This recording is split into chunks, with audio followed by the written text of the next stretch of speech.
Hi everyone, नमस्ते नमस्कार। तो बच्चों, आज मैं स्टार्ट करने वाली हूँ आपकी जो क्लास 6 की एनसीईआरटी है हिंदी की, उसका जो चैप्टर 4 है चांद से थोड़ी सी गप्पे। तो यहाँ पे गप्पे का मतलब क्या है? बातचीत, उससे बातें करना। आप लोग भी कॉलेज में, अभी तो आप स्कूल्स में हैं, तो आप स्कूल में क्या करते हैं? जब भी आप पूरे फ्रेंड्स मिलते हैं लंच टाइम में, तो आप लोग गप्पे करते हैं और कभी कभार क्या करते हैं, क्लास में ही बातें करने लगते हैं, जिसकी वजह से पनिशमेंट्स मिल जाती हैं। मुझे भी बहुत पनिशमेंट्स मिली हैं, ऐसा नहीं है मुझे नहीं मिली हैं। तो ऐसा तो ये शरारतें बचपन में होती रहती है। चलिए आगे आते हैं और देखते हैं कि यहाँ पे स्टोरी में क्या बताया जा रहा है, पोयम में क्या बताया जा रहा है। तो यहाँ पे ये जो कविता है, ये जो पोयम है, ये पूरी किसके आसपास घूमती है, किस किरदार के आसपास घूमती है? तो ये 10-11 साल की एक लड़की है। वो क्या कर रही है? वो चांद से बातें कर रही है, उसी के बारे में ये पूरी कविता है। चलिए देखते हैं। गोल है खूब मगर आप तिरछे नजर आते हैं जरा, आप पहने हुए हैं कुल आकाश तारों जड़ा, सिर्फ मुंह खोले हुए हैं अपना गोरा चिट्टा गोल मटोल। तो यहाँ पे स्टूडेंट्स, लड़की क्या कहना चाहती है? लड़की यहाँ पे कहना चाहती है कि आप गोल हो। कौन गोल है? जो चांद है, जो चंदा मामा है, जो मून है, वो गोल है। लेकिन वो लड़की को बहुत ही तिरछा नजर आते हैं। क्यों तिरछा नजर आते हैं? क्योंकि आपने देखा होगा स्टूडेंट्स, कभी चांद बहुत ही बारीक होता है, फिर थोड़ा मोटा हो जाता है, फिर ऐसा ज़्यादा मोटा हो जाता है, फिर पूरा ऐसा बन जाता है। तो स्टूडेंट्स, इस वजह से उसको क्या लगता है कि चांद जो है वो तिरछा है।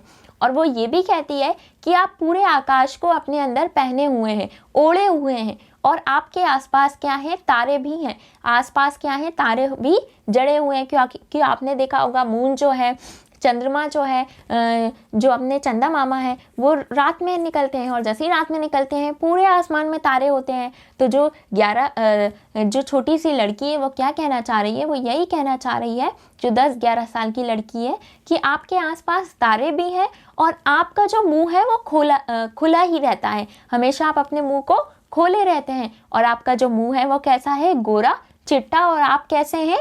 गोल मटोल।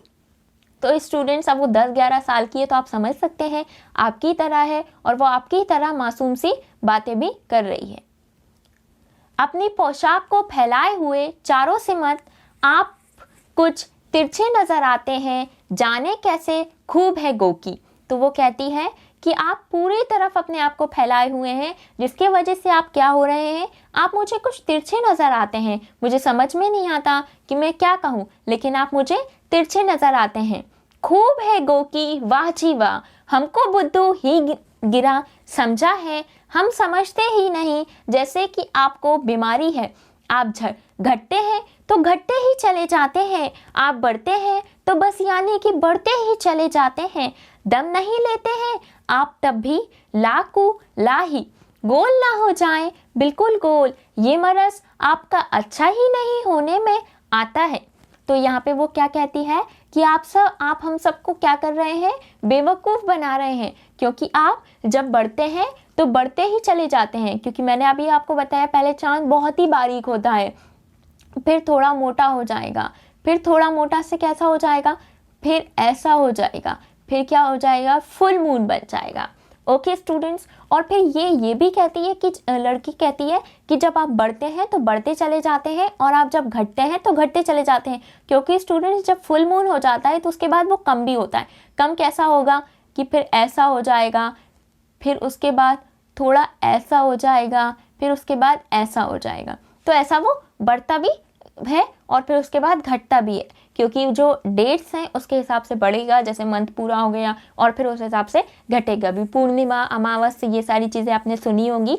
पूर्णिमा को फुल मून डे बोलते हैं, फुल मून नाइट बोलते हैं, क्योंकि इस दिन पूरा चांद होता है।